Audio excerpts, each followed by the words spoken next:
Pwede bang wag tayong sabay-sabay mag-wish ng pera? Nagtatabunan kasi yung sa akin ba? Parang may pila sa universe, tapos lahat tayo naka-express lane, pero walang dala kahit isang resibo ng effort.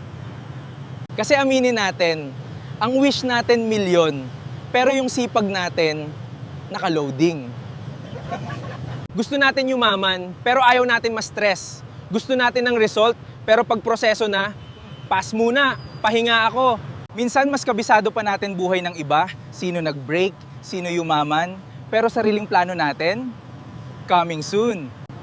Tapos magtataka tayo, bakit wala pa ring nangyayari? Hindi naman sa pinagdadamutan ka, baka hindi lang tugma. Kasi ang hinihingi mo'n success, pero ang ginagawa mo, mamaya na. Real talk, kahit ibigay sa'yo ngayon yung pera na gusto mo, tanong, kaya mo bang i-handle? O baka next week, balik zero ka ulit? Kaya next time na mag-wish ka, sabayan mo ng galaw.